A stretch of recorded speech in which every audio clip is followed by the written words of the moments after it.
Doctor साहब अभी आयुर्वेद से retired पर definitely उनके जो भी अभी समय मिलता है तो मैं चाहूँगा देवनाथ आने वाले करके इसको कहते हैं you know who is great Amitabh Bachchan, उनके जो फादर थे हरिवंश राय बच्चन, उनका एक बड़ी अच्छी किताब है फेमस दॅट इज मधुशाला. आणि डॉक्टर साहेबांनी मधुशालाचा आता मराठी भाषांतर केलेला आहे. आम्हाला आपलं मागच्या नाही जे वेळेला कळतं आणि खरोखर त्याच्या प्रकारे या वयात सुद्धा ते पूर्ण ऍक्टिव्हिटीमध्ये ऍक्टिव्ह आहे.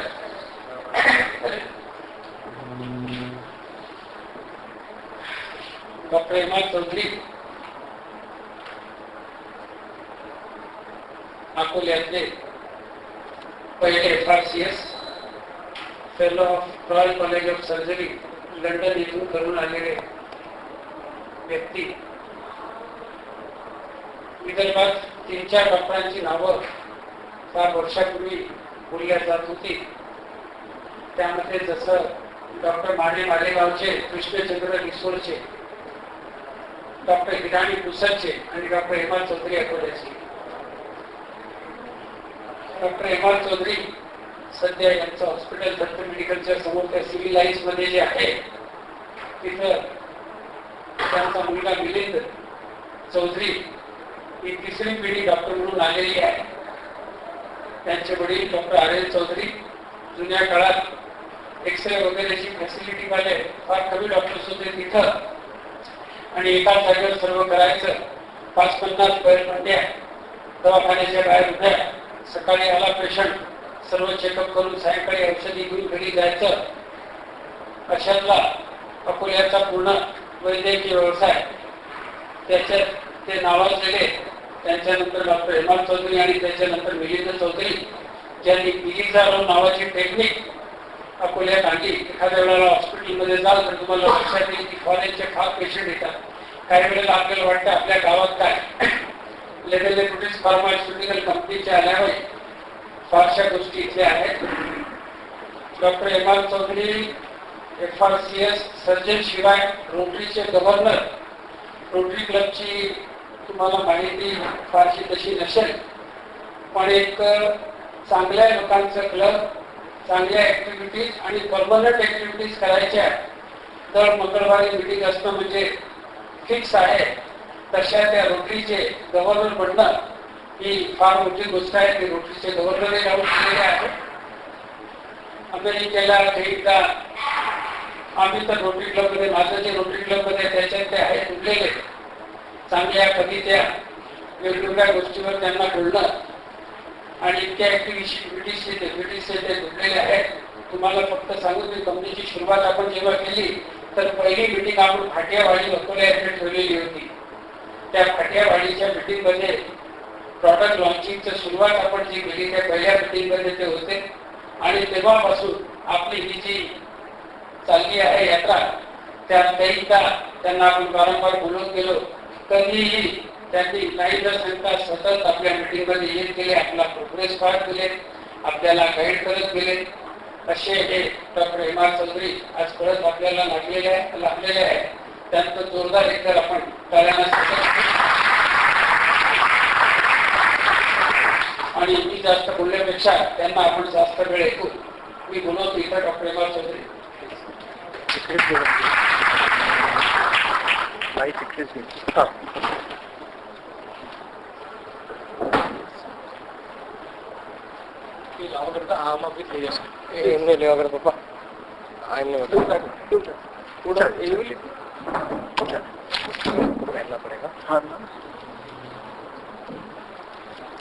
ये सब टेक्निक मालूम है, उन्हें पहले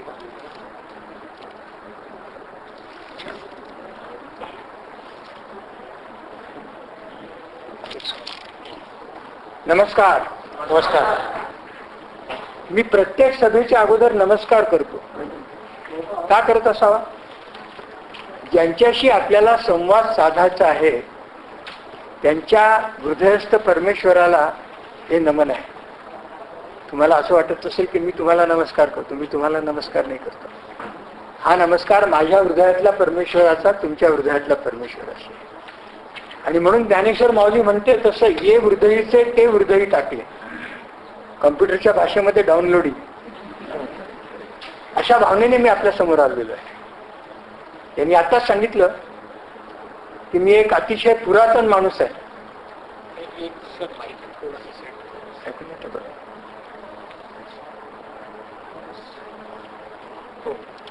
पुरातनचा अर्थ काय?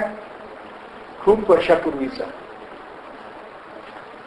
आता यांच्या कंपनीच्या नावाचा काय संबंध आहे त्यांनी तुम्हाला सांगितलंच आहे.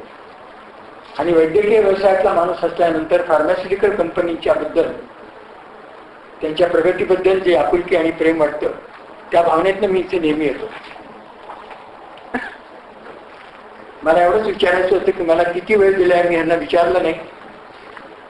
मागे एकदा एका अशाच मीटिंगमध्ये मी बाजूच्या अध्यक्षांना विचारलं की मी किती वेळ बोलू. त्यांनी घड्याळाकडे पाहायला सांगितलं आपल्याला पाहिजे तितका वेळ बोलावा, 12 वाजता आम्ही जेवायला चाललेलो.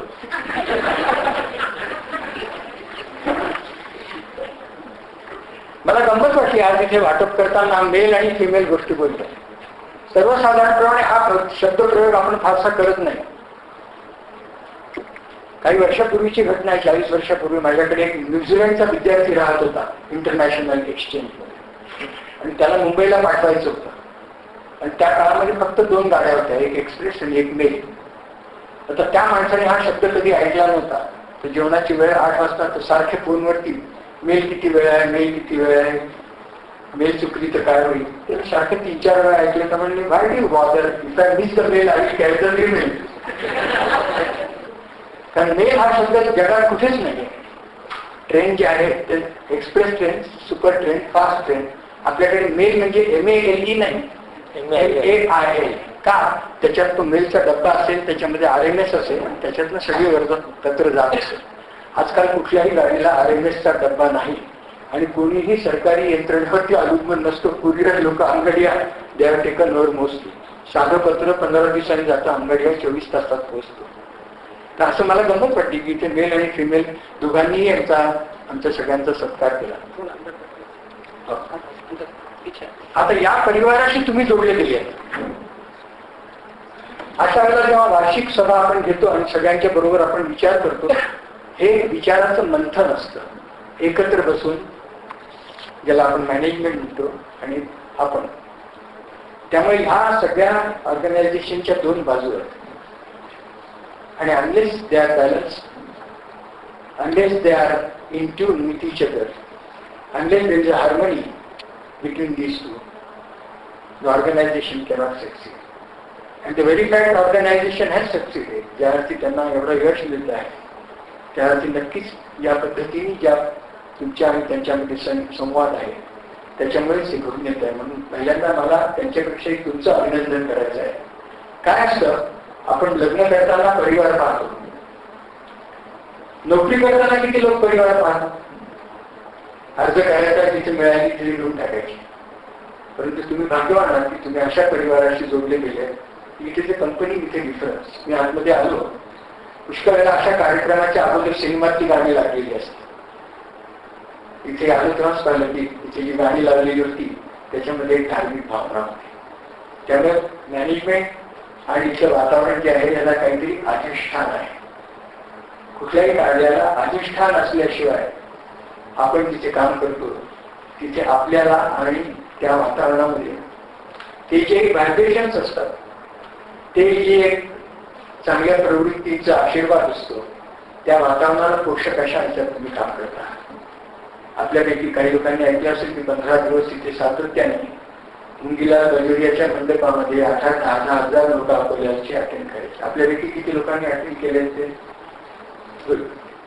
तर असे विचारधारा आपल्या समोर ठेवण्याची ज्यांच्या मनात गावाच्या दृष्टीने असते ते फक्त तुमच्यासाठी नव्हतं, सगळ्या गावासाठी होतं. अशी अमृतवाणी आपण 15 दिवस ऐकली. आणि मी त्याला असा विचार केला की इतके लोक तिथे का येतात. मला उत्तर मिळालं की माणूस आरशात का पाहतो. तिथे येणारा प्रत्येक माणूस तिथे ऐकताना आरशात पाहत होता स्वतःला. त्याला काय दिसत होतं तिथे, आपण कसे वागतो, आपण कसे आहोत, आपल्यात काय दोष आहे, कशामुळे आपल्याला आनंद होतो, कशामुळे आपल्याला दुःख होतं, कशामुळे आपण आणि आपल्या परिवारामध्ये संवाद आहे, समाजात संवाद आहे, जिथे काम करतो तिथे संवाद आहे, म्हणून ते आपल्याला आवडतं. तिथे अशी भाषा नव्हती. काही ठिकाणी धार्मिक ठिकाणी आणि thou shall do this, thou shall do that, 10 commandments. कुठल्या धर्मावर ठिकाणी करायची एक पद्धत असते सांगण्याची.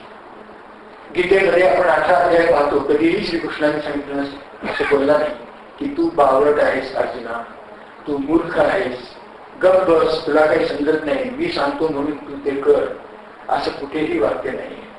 पूर्ण 18 अध्याय सांगितले आणि ते सांगितले का त्यांनी विचार करून सांगितले. असं नाही की बस जबरदस्ती त्याला तो डोस पाजला.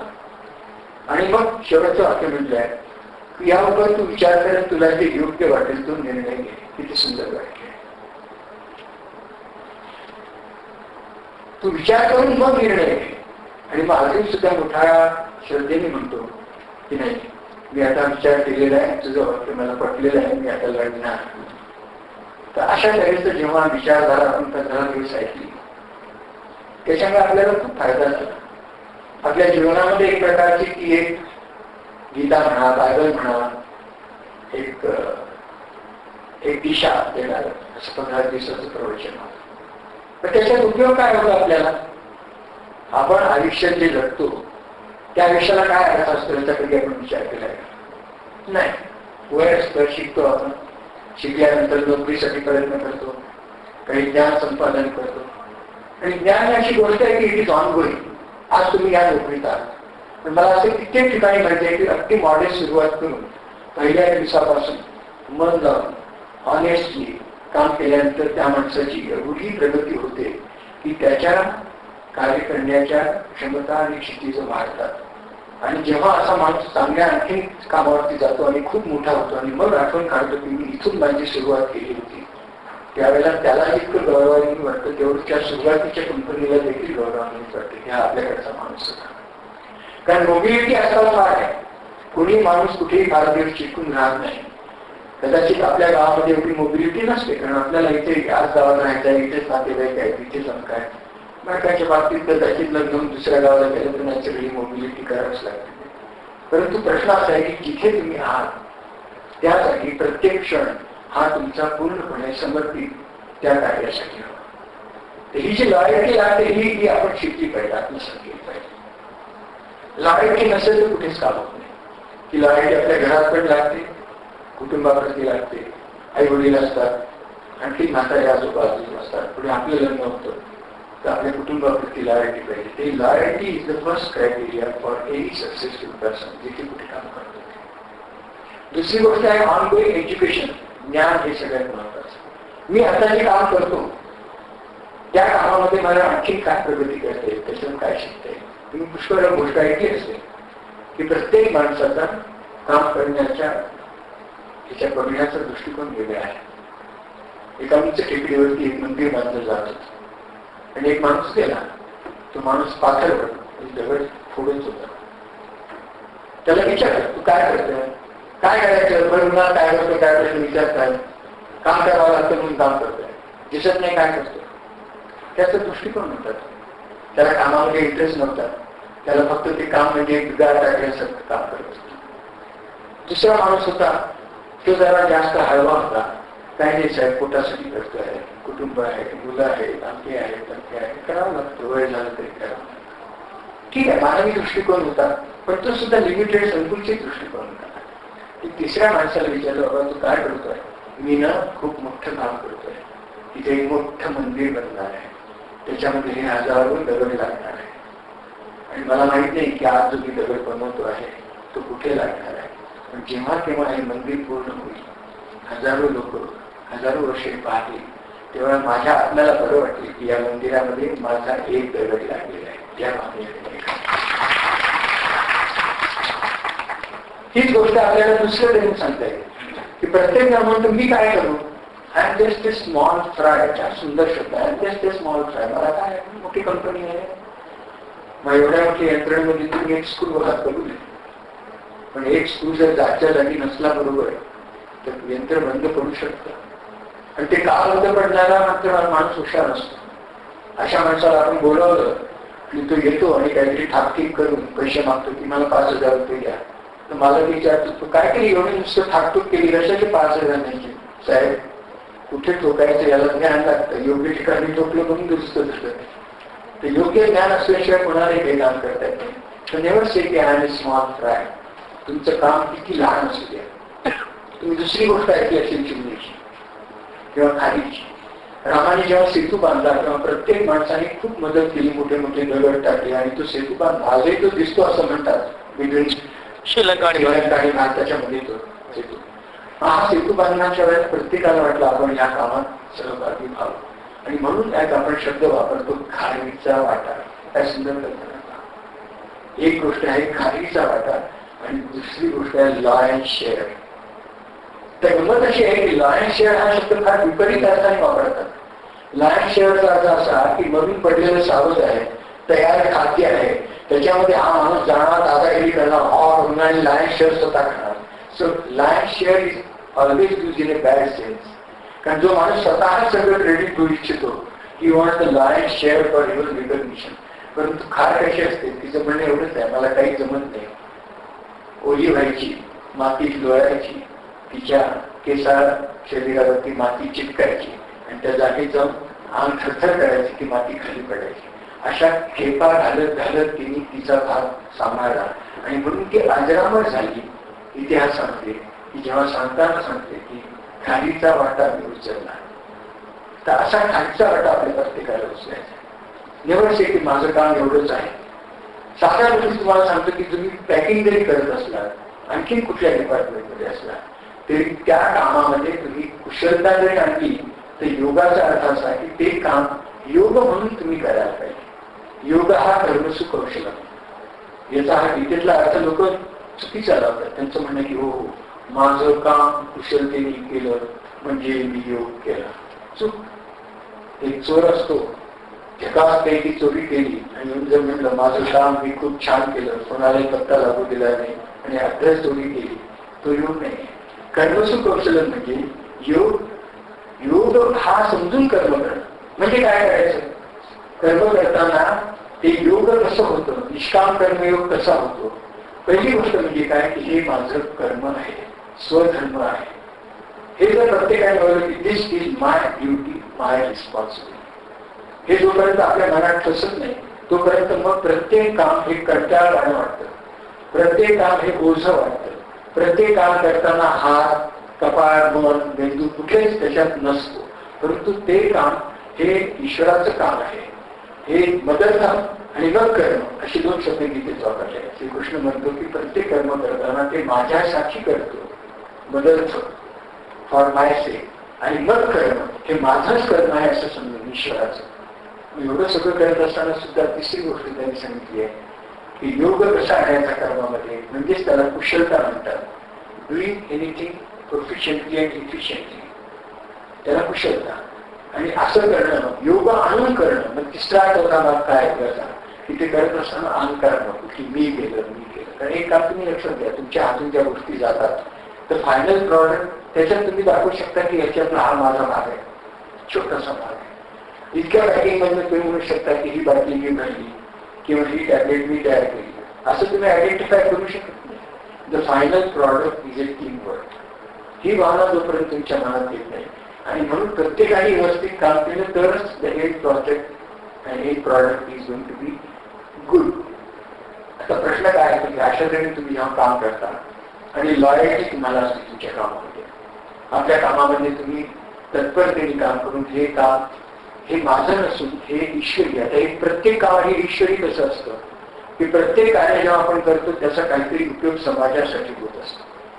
मग आपली साधी गोष्ट आपल्या घरामध्ये आपण आई आपल्याला स्वयंपाक करते, किती तन्मयतेने करते की हे माझे पती, हे माझी मुलं नातवंड खाणार आहे म्हणून ती जे करते ती एक समर्पित भावना, एक पूजा म्हणून करते, यज्ञ म्हणून करते, जाणीचे यज्ञ करते.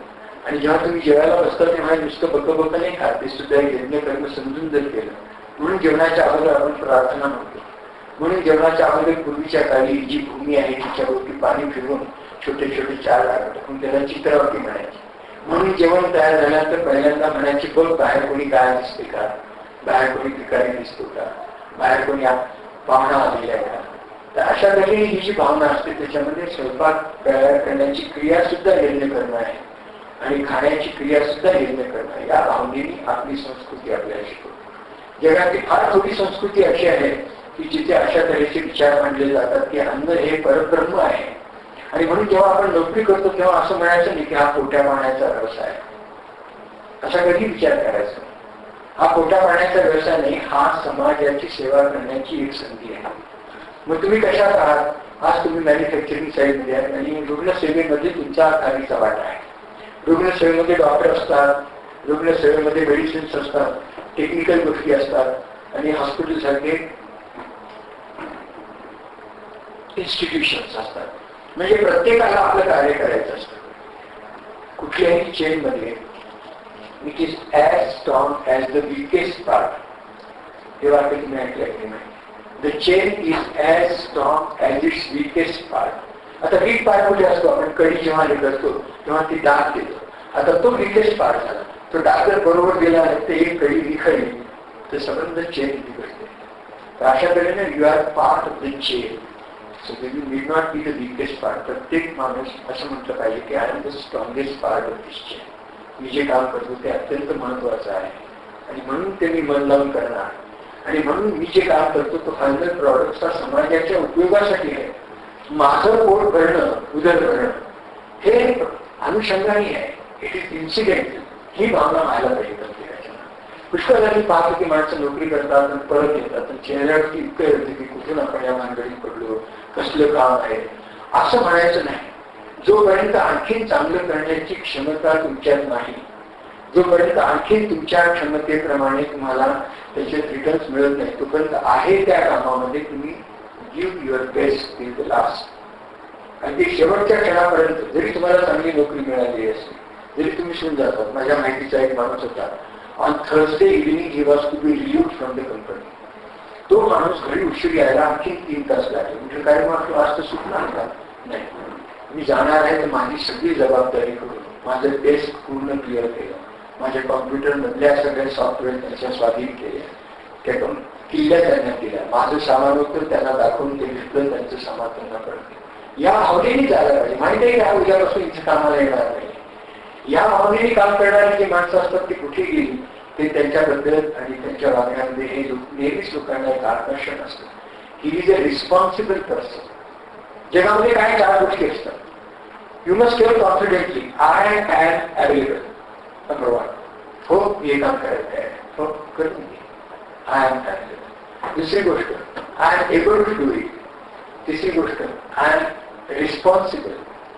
नाही तर म्हणल्यानंतर आय एम अवेलेबल, पण जेव्हा काम पडतं तेव्हा रिस्पॉन्सिबिलिटी नाही. आणि चौथी I am reliable. You are responsible, you are reliable, you are available and I am available. अशी जेव्हा ऍटिट्यूड प्रत्येक कामामध्ये असते तेव्हा काम करण्याच्या याच्यात तुम्ही स्वतःची क्षमता वाढवता, पात्रता वाढवता. Y everybody is not equal? Because ज्यांच्यात ही वृत्ती आहे ती पुढे जातात, प्रगती करतात. Ultimately what is success? Doing your job efficiently, proficiently, and getting the confidence of the people with whom you work, for whom you work, and the final product for whom you are responsible to the community. समाजामध्ये तो product जात असतो. ही एक प्रकारची सेवाच आहे. दिस is the manufacturing side. पण even service sector जो आहे, पण तिथे असताना असं दिसत नाही. याचं कारण असं की ज्या माणसाला नोकरी लागते त्याच्या 2 गोष्टी लागतात. एकदा नोकरी लागली की तो असं समजतो की आता मला I am not answerable to anybody. ही भावना समाजात का वापरली? एस्पेशली सरकारी नोकऱ्यांमध्ये का दिसतं? कारण त्याला माहिती की नाव नोबडी कॅन टच हिम. चिकट द्या कोई उसको निकाल नाही सकता. ही जी भावना आहे याच्यातूनच आपण बघतो की सर्व्हिस सेक्शन्स, सर्व्हिस सेक्शन्स मध्ये लोकांना समाधानकारक सर्व्हिसेस मिळत नाही. कारण तिथले जे पर्सोनेल आहे त्यांच्या ऍटिट्यूड मध्ये हा फरक होत असतो. तो कधी असू नये. प्रायव्हेट मध्ये ऍटिट्यूड कशी पाहिजे असते की नो, आय एम अँसरेबल आणि I am responsible and therefore I will prove myself. माझ्या वागणुकीने माझी पात्रता आणि क्षमता मी वाढवणार आणि मग त्याचं चीज होतं की नाही बघायचं. जर असं तुम्हाला वाटतं की इथे चीज होत नाही आणि दिसत, तर नॅचरली मोबिलिटीज नाही. असं कोणीच म्हटलं नाही की एकाच ठिकाणी तुम्ही 50 वर्ष चिटकून राहा. म्हणजे जे चिटकून राहतात त्यांच्याबद्दल आदर ठेवून मी असं म्हणतो, त्यांना जर खरोखर असं वाटलं आयुष्यामध्ये की आपली क्षमता खूप जास्त आहे आणि आपल्याला त्या क्षमतेसाठी प्रयत्न करायचे, तरी नक्की राहू नये. पण जिथे कुठे कामावरती आहात त्या कामावरती जोपर्यंत तुम्ही काम करता, you have to do your best, put your best foot forward. या भावनेतून तुम्ही काम करायला पाहिजे. तिसरी गोष्ट काय की जेव्हा तुम्ही एक माणूस म्हणून जगत असता, the company takes how many hours, 6 hours, 8 hours. काही लोकांची आणखीन असतील जेव्हा पण देवण फिरत असतील, फिरतीवर असतील, ते कदाचित 8-8 तास, 10-10 तास, 12-12 तास काम करत आहेत. पण ते out of 24 hours you have your own life. तिथे सुद्धा you have to be responsible. मी एक गोष्ट पाहिली की जो माणूस आपल्या कामाच्या जागी एफिशियंट नाही आहे, गबाळ आहे, तो त्याच्या संसारात पण तितकाच गबाळ असतो. काय म्हणतो तुमचं काय आहे? जो उत्तम व्यवहार करतो आपल्या कामाच्या जागी तोच उत्तम संसार करू शकतो, तोच उत्तम बाप होऊ शकतो, तीच उत्तम आई होऊ शकते जी आपल्या कामाच्या जागी सुद्धा त्याच पद्धतीने होते. कारण तिथे सुद्धा जी नाती तुमची असतात ती जिथे काम करतात तिथे को वर्कर्स आहेत त्यांच्याबरोबर, किंवा तुमच्यापेक्षा जे ज्ञानाने किंवा पोझिशननी सिनियर आहे, सुपिरियर आहे, त्यांच्याबरोबर वागणं. आणि अल्टिमेटली ज्याला आपण मॅनेजमेंट म्हणतो ना, ते मॅनेजमेंट म्हणजे काय? आजकाल मॅनेजमेंट शब्दाचा फार उपयोग केला जातो. मी MBA आहे, MBA आहे. ते एकदा मी विचार केला की आमच्याला फक्त BA होते, BA होते. आता इथे उठून सगळे MBA म्हणजे काय? फक्त BAचं एम लागलं का मागे? कुठल्या युनिव्हर्सिटीतनं पास झाला रे तू? त्याला विचारावं. जगातल्या आपल्या भारतातल्या 3-4 युनिव्हर्सिटी अशा की ज्या MBAला न करणार, तर MBA प्रत्येक युनिव्हर्सिटीची असते. मग तरीही तुम्ही MBA आहे, नेमका आहे, MBA आहे. प्रश्न असा की मॅनेजमेंट हा जो शब्द आहे, हा मॅनेजमेंटचा सुद्धा खरंच विचार करायला लावण्यासारखा आहे. आमच्या भारतामध्ये एक वर्ग असा आहे की ज्यांचं शिक्षण काहीही झालेलं नाही, जे कोणत्याही युनिव्हर्सिटीत गेलेले नाही, ज्यांना MBAची डिग्री नाही, पण ते आज समाजामध्ये फार मोठे प्रतिष्ठित आहेत, फार मोठा पैसा त्याच्याजवळ आहे. आणि त्याला विचारले की what is the secret of your success, ते म्हणतात I know how to manage everybody.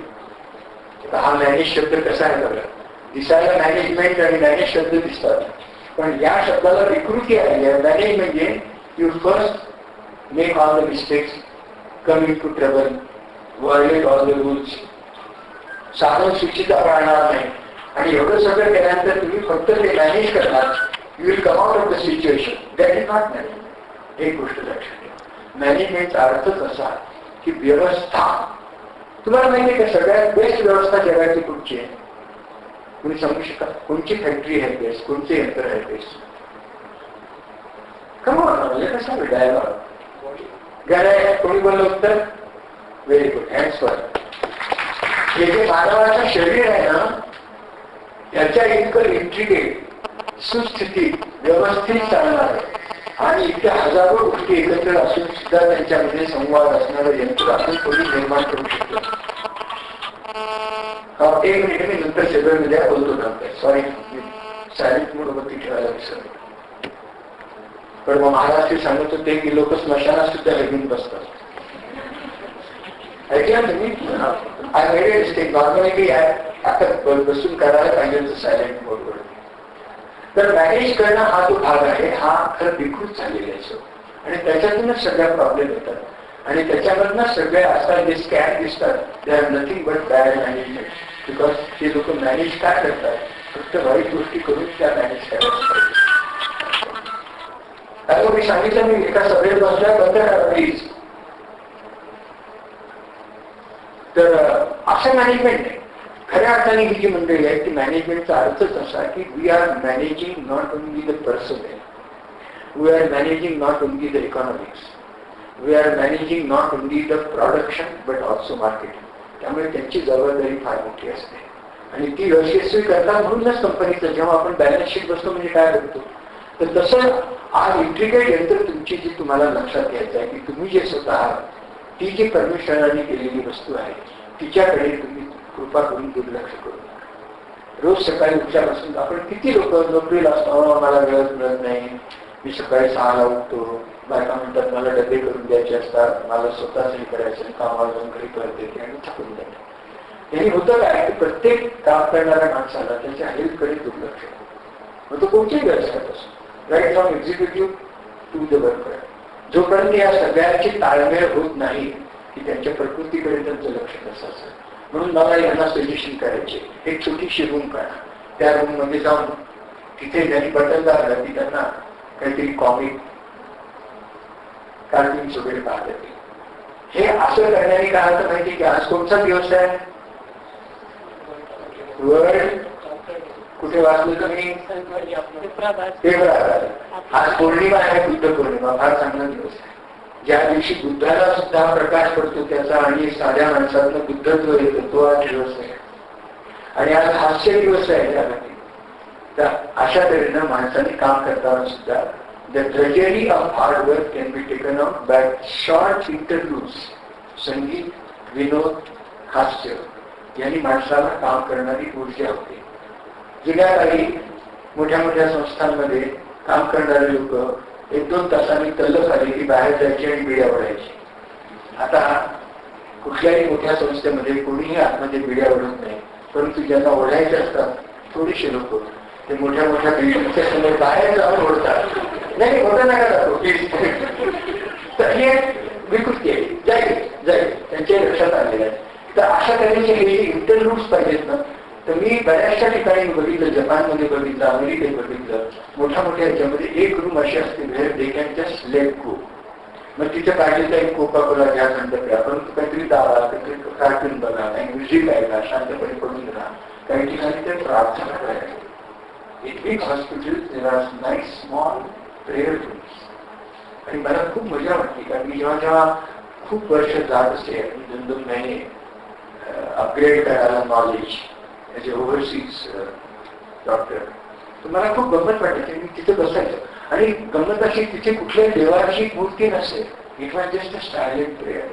की आपण काय शिकलो, काय कुठेतरी ध्यान करायचं, कुठेतरी विचार करायचा, कुठेतरी मौनात बसायचं, कुठेच गप्पा मारत बसायचं नाही कॅन्टीन मध्ये की आपल्या कामाचा बेस सोडलेला आहे, सरकारी बाबू सारखं काम घेऊन चहा पिणे गए आणि कॅन्टीन मध्ये जाऊन बसतो. असं करायचं. शरीराकडे लक्ष द्या, शरीर आणि मन याच्याकडे लक्ष द्या आणि त्याच्यामुळे तुमची कामाची इफिशियन्सी वाढते. आणि दुसरी गोष्ट आपण काय करतो, फार क्वचित आता लक्ष द्यायला लागल्या लोकांचं, पण फूड आहार, त्या आहाराकडे खरंच लक्ष द्यायला पाहिजे. तुम्हाला गृहिणीला तर खूप शिकावं लागेल. सगळ्यांना सगळं खायचंच आहे, मग ते करायचं काय, मग ते कसं करायचं. डीप फ्राय करून तेल जास्त वापरायचं का साखर जास्त वापरायची का आणखीन काही पदार्थ जास्त वापरायचे का कमीत कमी आणि सात्विक तेल चांगलं कसं करता येईल, तर ते तुम्हाला बघायला पाहिजे. आणि प्रत्येकाला वाचनाची गुरी पाहिजे. ते जर केलं नाही तर होतं काय, केव्हा एकदा तो आठवडा संपतो आणि मग तो एक दिवस त्या माणसाला बहुतेक लोक इतके कंटाळतात की फक्त सोबतच घालतात. असं व्हायलाच नको. Your work should not be dredged. दिवसभर काम करून सुद्धा तळतळीत राहावं लागेल. मी आत्मप्रौढी सांगत नाही, पण 50 वर्षापैकी जवळजवळ गेले शेवटचे 3-4 वर्ष सोडले तर 18 ते 20 तास मी काम करत असे. लोक म्हणजे तुम्हाला कसा वेळ देतो, एवढे करून मी प्रमिलाच्या हॉलमध्ये दिसत असे, व्याख्यानात देत असे, व्याख्यानं अटेंड करत असे, गाणी अटेंड करत असे, नाटकं पाहत असे. अशी क्वेश्चन ऑफ टाइम नाही. जो म्हणतो की मला हे करायला वेळ नाही, I think it doesn't understand what is time. ईश्वराने 24 तास गुणिले त्याचे सेकंद इतकं दिलेलं आहे, तर त्याच्यामध्ये तुम्हाला काय करायचं आणि कसं करता येतं याचं टाईम मॅनेजमेंट जो माणूस शिकतो तोच अल्टिमेटली सक्सेसफुल आहे. त्यामुळे तुम्ही तुमच्या जीवनाकडे बघण्याचा दृष्टिकोन की आपण नोकरी करतोय कंपनीमध्ये, त्यामुळे मला अजिबात दुसरं काही करायला नाही. एकच कुठलं तरी पान वाचायचं. झोपायच्या अगोदर मी एक पान वाचणार. मग ते कोणतं पुस्तक, चांगलं पुस्तक आता महाराष्ट्राची पुस्तक आहे. मला असं वाटतं तुम्ही प्रत्येकाला एक पुस्तक लक्ष द्या. एकच पान उचलायचं. मी फार मोठी कादंबरी नको की असं काय झालं, तिने काय केलं वगैरे, हे कादंबऱ्यावर असण्यात काही काय असतं, पण कुठेतरी सद्विचार आहे. एकच पान, जस्ट 1 पेज. आलं लक्षात. आमच्या ज्ञानेश्वर महाराजांच्या बाबतीत नामदेवांनी फार छान म्हटलं होतं, नामाकडे ग्रंथश्रेष्ठ ज्ञानदेवी. काय चांगले संत होते, एकमेकांना चांगले म्हणत असत. आजकाल एक माणूस दुसऱ्या माणसाला चांगले म्हणत असत. नामाकडे ग्रंथश्रेष्ठ ज्ञानदेवी एकतरी होवी अनुभव. तेव्हाची मंडळी आमच्या गुरु विचारांचे 365 ते दिवसाचे पान आहे. नुसतं एक पान रोज वाचायचं, सद्विचार वाचायचे आणि मग झोपायचं. आणि सकाळी उठल्यापासून सकाळी उठल्यानंतर तुम्ही काय करता पहिल्यांदा सांगा. अशा करता नाही. सकाळी उठल्यानंतर पहिल्यांदा आपल्या सगळ्या शरीरावर हात ठेवा की माझी सगळी अवयव आहेत, thank God for that day. आणि असा दिवस सुरुवात केला आणि रात्री झोपताना परत म्हणते की बा दिवस खूप छान गेला पाहिजे. कारण हा काय आहे, जोपर्यंत अशी भावना प्रसादात्मक होत नाही की मी आहे, माझं आयुष्य आहे, माझी नोकरी आहे, माझं कुटुंब आहे, आणि हे सगळं त्याच्या कृपेने होतं आणि माझ्यात तो आहे म्हणून मी असं करतो. ही भावना जोपर्यंत तुम्ही रुजवत नाही ना, तुमच्या त्या प्रत्येकाच्या याच्यात परमेश्वर आहे हे समजून जोपर्यंत होत नाही, त्याला त्यांनी आत्मज्ञान म्हटलेलं आहे, त्यांनाच त्यांनी ब्रह्मज्ञान म्हटलंय. आपण सांगतो लोक सांगे ब्रह्मज्ञान, ब्रह्मज्ञान म्हणजे फार मोठा अवलंबन नाही आहे, फार मोठे श्लोक नाही आहे. या आत्म्याची ओळख तुम्हाला जर झाली आणि म्हणून तुम्हाला प्रत्येक चारवीची कविता सांगतो, हेतू जो कर्म करी अहेतू, मनात हेतू न ठेवा, विदाउट एनी एक्सपेक्टेशन, निर्हेतू अहेतू जो कर्म करी त्यास वेद कळो वा न कळो. वेद तर फार मोठे आहे, पण मी प्रत्येक गोष्ट जी करतोय ती माझ्या स्वार्थासाठी करत नाही, समाजासाठी करतोय. अहेतू जो कर्म, ओळख ज्यास ज्यास स्वतःची पटली, ओळख ज्यास स्वतःची पटली त्यास देव मिळो वा न मिळो. वेगळा देव शोधायची जरूर नाही, मंदिरमध्ये नाही, मस्जिदमध्ये नाही, गुरुजामध्ये नाही, किंवा उपासनामध्ये नाही, तर स्वतःमध्ये आहे, त्याची ओळख पटायला. तर आज इथे मी आलो सकाळपासून, ही माझी तिसरी गोष्ट आहे. एक हास्य क्लबमध्ये लोकांना मी त्यांच्या स्वतःच्या जीवनात हास्याचं स्थान काय असतं आणि हसी मजाक गोष्ट वेगळी आहे आणि हास्याला मी योगाचं स्वरूप दिलं आहे. मी त्याला हास्य योग म्हणतो. इट इज नॉट जस्ट थिल्लर म्हणजे हसणं की खूप पाहताय किंवा कॉमेडी एक्सप्रेस पाहताय हसताय, पण त्याला तुम्ही योगाचं स्वरूप द्या, कारण तो प्राणायामाचा एक प्रकार आहे. नुसतंच असं खतरत नाही, असं मोठा श्वास घेऊन मग काहीतरी तुम्हाला जे काही क्रिया करायची आणि ती सर्वांनी मिळून केल्यामुळे मग त्याच्यात जो आनंद मिळतो. त्याच्यानंतर एक लहान 70 मुलांसमोर 1 तास बालविहार म्हणून मी चालवतो मंदिरात. मंदिरात आम्ही काय जातो मला माहिती नाही, आम्ही सगळे मागीला आहोत. आतमध्ये गेलं की देवासमोर गाणी मागायची, आतमध्ये गेलं की मला हे येते. आणि म्हणून आपण काय पाहतो, सिद्धिविनायकासमोर मुंबईमध्ये 2 मैल रांगा असतात, तरुण पोरं असतात. त्यांना विचारत का फार स्ट्रेस, फार भयंकर स्ट्रेस. मग हा स्ट्रेस कुठे, मी गणपतीकडे जाऊन स्ट्रेस काढतो, मग कोणी आमच्याकडे करतो, कोणी तमक्याकडे करतो. हे जो तो आपल्या पद्धतीने देवाकडे जातो. आमच्या मंदिरात लिहिलं आहे, जो जे वांछिल तो केला. परंतु माझं काय मत आहे की लहान मुलांवरती संस्कार केव्हा घडतात, आजकाल घडत नाही. आई वडील दोघं नोकरी करतात, त्यामुळे त्यांना वेळ नाही. बहुतेकांना आजोबा नसतात, असले तर गावात नसतात, गावात असले तर घरात नसतात, घरात असले तर आई वडील सांगतात तुम्ही आमच्या मुलांना बिघडवू नका. मग संस्कार करायचे कोण, संस्कार करायचे कोण? म्हणून मी विचार केला की बा 7वी पर्यंत त्या मुलांना खरंच खेळू द्या, हसू द्या, शिकू द्या, गाऊ द्या, चित्र काढू द्या. कारण 7वी नंतर तो मुलगा फक्त संस्कारापेक्षा तो क्लासेसमध्ये जाणार आहे, कोचिंग क्लासेस. कारण त्याला मार्क मिळवायचे. 7, 8, 9, 10, 11, 12 मेडिकलला गेला, इंजिनिअरिंगला गेला. मग मधल्या काळात काय झालं रे, काही झालं नाही, फक्त मार्क कशी मिळवायचे. मग पाठीवरती खूप दत्त होतं, वाकलो मी, खूप वाचलं, चष्मा लागला, खूप अंक केलं, बाकी जगाची काही भानगड नाही, कोणाशी कसं वागावं काही भानगड. आणि मला मग काय मिळणार, पॅकेज, लठ्ठ पॅकेज मिळणार. आणि मग तिथे गेल्यानंतर आता माझ्यासमोर 10% लोक मला भेटतात. जेव्हा जेव्हा मी अभयवानकडे गडचिरोलीला जातो, निर्माण नावाची संस्था आहे, तिथे मला 10% मुलं अशी भेटतात की ज्यांनी 8-8, 10-10 लाखाचं पॅकेज सोडून खरंच जीवन जगत आहे. कोणी शाळेमध्ये जाऊन शिकवत आहेत, कोणी आदिवासी भागांमध्ये कामं करत आहेत. त्यांच्या जीवनाला त्यांना अर्थ सापडला. त्यांना असं लक्षात आलं की जे काही इतके दिवस केलं यासाठी केला होता अट्टहास, त्याच्यासाठी नाही केला. काहीतरी वेगळं आयुष्य आहे, वेगळं काहीतरी कमवायचं आहे, वेगळंच आयुष्य जिंदगी, असे लोक आता तयार होत आहेत. पूर्वीच्या काळी 60 मध्ये हिप्पी कल्चर आलं. आई बाबांचं सगळं पाहून वैताग आला, अमेरिकेतलं सगळं समृद्धी पाहून वैताग आला आणि कसे तरीच राहायला लागले आणि कुठेतरी भरकटायला लागले आणि त्याच्यामुळे एक पिढी बरबाद झाली. का तर पहिली पिढी फक्त भौतिकवादाकडे होती आणि तीच चूक आज आपण भारतात करतो. म्हणून जेव्हा जेव्हा असे महाराष्ट्रीय येतात सांगतात त्यांना आपण ऐकतो.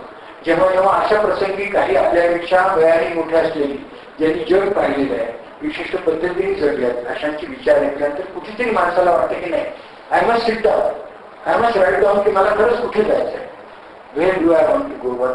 पोट भरणं हा लागतं. आपण म्हणतो ना की प्राणी मात्रांमध्ये सुद्धा ते जगतात, ते कशी पोट भरतात काय. आमच्या हॉस्पिटलमध्ये गंमत वाटते की आमच्याकडचं मॅटर्निटी होऊन बंद पडलं. आता काही कुत्रे रेग्युलर मॅटर्निटीसाठी आमच्या त्या आवारात येतात. 2 आवारांना फक्त 2 एकराचं छान झाडी झुडपं आहे. जागा सिलेक्ट करतात. त्यांना कोणी मॅटर्निटीचा डॉक्टर लागत नाही, त्यांना काही लागत नाही. दुसऱ्या दिवशी किंवा करणारे 5-7 किलो छान लागत असतं. असं आयुष्य तर प्राणीला प्रसिद्ध आहे. आपण काहीतरी वेगळे आहोत ही भावना आहे. त्यामुळे काल मला परत सांगायला लागेल की नाना तुम्हाला परत हे सारखं माझं म्हणतात ना, माझं नाव माधव आहे, मी स्वतःच विसरलो. मी रोटरी गव्हर्नर होतो त्यावेळेला माझं चौधरी नाव दिलं, कारण मी नाना जेव्हा दिलं ना तेव्हा हे तर बाईचं नाव आहे. नाना ती माझी झुलाची कादंबरी आहे. नाना ती नायिका अरे म्हणजे यांना नाना म्हणजे आजोबा माहिती नाही आणि गुजरात मधले नाना म्हणजे लहान. म्हणून आता जेव्हा मी नानो तयार घ्यायची तेव्हा मिस्टर टाटांना पत्र दिलं ही अकोल्याची नाना आणि नानीची नॅनो आहे. तर तो म्हणे तुमचा फोटो काढा त्याच्याबरोबर आणि विल यूज इट पाहिजे. म्हटलं ह्याच्यासाठी किती पैसे देता बोला. युवर राहतो you take my cash light. जर ऍड एजन्सीला तुम्ही म्हटलं असेल तर you'd have given 5 lakhs for that one line. गंमत म्हणून गोष्ट सांगितली. याच्या असं काही मला पैसे काढायचे नाही पण एक सांगतो तर तुम्ही सुद्धा आयुष्यामध्ये एक गोष्ट लक्षात ठेवा की अशा वेळेला जेव्हा हे बोलवतात माझं तेव्हा मला सुद्धा वाटते की कोण आहे माझं. अकोल्यामध्ये लोकांनी प्रेमाने नाना म्हटलं. सिंधी लोक तर काय म्हणजे हे नाना करून साथ मारतात. आता साहेब बेरादरीची टक्के काही लोक आजकाल साहेब शब्द सोडून आता नानाजी म्हणतात. काही म्हटलं तरी काय सत्यविनायक काय सत्यदेव काय सत्यनारायण काय. शेवटी एक माणूस आहे तुमच्या गावातला जो सगळ्यांवरती प्रेम करतो आणि सगळ्यांनी भरभरून प्रेम दिलेलं आहे. आणि म्हणून तुमच्यासारख्या तरुण लोकांना जे आज एका कंपनीत काम करतात एक लक्षात ठेवा हे विश्वाची माझी घर ही भावना असू द्या. आज एक छोट्या कंपनीत आहे म्हणजे आणखी कदाचित मोठ्या कंपनीत जा. कारण ही गोष्ट लक्षात नारायण मूर्ती काय म्हणतात. नारायण मूर्ती कोणी घडवलं लोक म्हणतील काय. मी म्हणतो त्याला सुधा मूर्तीने घडवलं. मला गोष्ट माहिती आहे का त्याची. ते धडपड करायचे 2 जण तो आणि सदानंद नेहमी केली की जेव्हा आता आपल्या गव्हर्नमेंट ऑफ इंडियामध्ये मोठं ते आधार कार्ड बनवण्याचं मोठं काम होत आहे. करोडो रुपयाची नोकरी सोडून तो गव्हर्नमेंट ऑफ इंडियाचा एक साधा मिनिस्टर झालेला आहे. हे दोघांच्या मनात सारख्या काहीतरी गोष्टी असायच्या. तर सुधाही त्यांनी सांगितलं हे बघा जोपर्यंत तुम्ही कामं करताय तोपर्यंत वेळ तुम्हाला मिळणार नाही. तुमच्या नोकऱ्या सोडा माझी नोकरी चालू ठेवते. I will support you. तुम्ही 3 महिने फक्त तुमचं कॉन्सन्ट्रेट करा की what is your aim in life and that hit upon Infosys. ही सदा मूर्ती इतकी साधी बाई आहे इतकी साधी बाई आहे. एका धारवाडच्या डॉक्टर कुलकर्णीची मुलगी आहे. इतकी साधी बाई आहे. तिला जर तुम्ही बघितलं तर साध्या भरड्या धारवाडच्या ज्या हिरकली लुगड्या असतात साधे ती वापरते. तिची पुस्तकं वाचा वाईज अँड अदरवाईज आणि बाकीची काही पुस्तकं आहेत. 3 खोल्यांच्या ब्लॉकमध्ये राहते. तिच्या मुलीने विचारला आहे मला नवा फ्रॉक घ्यायचा आहे. आपण MG मध्ये रोडला बंगलोरला जाऊया. ती म्हणते जरूर. निघताना म्हणते चल आपल्याला फ्रॉक घ्यायला जायचं. हो तुझ्या कपाटातला एक फ्रॉक पहिल्यांदा बाहेर काढ. अगं आई मला नवा फ्रॉक घ्यायचा. हो मला माहिती आहे. आधी जुना फ्रॉक जो बरेच दिवसात तू कधीही वापरला नाही. कारण काही काही लोकांच्याकडे कपाट कपड्यांनी खचाखच भरली आहे. आम्ही लोक भारत त्यामुळे फक्त कपाट. अमेरिकेमध्ये वॉकिंग क्लॉजेट. मला आपण दाखवलं कोणाच्या घरी वॉकिंग क्लॉजेट आहे. 12 बाय 15ची रूम. मी अशा खूप रूम्स पाहिली आहे. तर ती बाई मला म्हणली माझं वॉकिंग पाहायचं आहे का क्लोजेट तुला. नाना म्हटलं हो पाहायचं आहे. अशा साड्या लागतात. म्हटलं आमच्या हिंदुस्थानात फक्त जयललिता अम्माकडे तशा साड्या तू एवढ्या काय जमा केल्यास. आता ही साडी केव्हा नेसली ती. लेट मी थिंक कदाचित 4 वर्षापूर्वी एका लग्नात गेले तेव्हा. तर सुधा मूर्तीने सांगितलं मुलीला एक फ्रॉक बाहेर काढा. आपल्या मुलकर्णीच्या मुलीला दे मग दुसरा फ्रॉक. तर असे लोक आहेत की ज्यांना जीवनाचा अर्थ कळलेला आहे की जो अर्थ म्हणजे पैसा तोच जीवनाला अर्थ नसतो. पुष्कळ वेळेला अर्थ निरर्थक ठरतो. संपत्ती विपत्ती आणते. आणि म्हणून महाराष्ट्रीच्या प्रवचनामध्ये हाच होता की ठीक आहे पैसा लागतो पण त्याला किती what is your agenda and priority. 2 शब्द लक्षात ठेवायला गेले. What is your agenda in life. तुमची भूमिका काय एखाद्या गोष्टीबद्दल. ॲटिट्यूड आणि अजेंडा तो स्वतः ठरवायचा असतो. अशा विचार करण्याने कधीतरी दिशा मिळते. नाही तर कार्यक्रम होत राहतात. कंपनी कोणाला बोलवते कोणाला बोलून जातो ऐकणारा ऐकतो. लक्ष असल्यानंतर लेन्सकडे जास्त वेळ घेत नाही. धन्यवाद.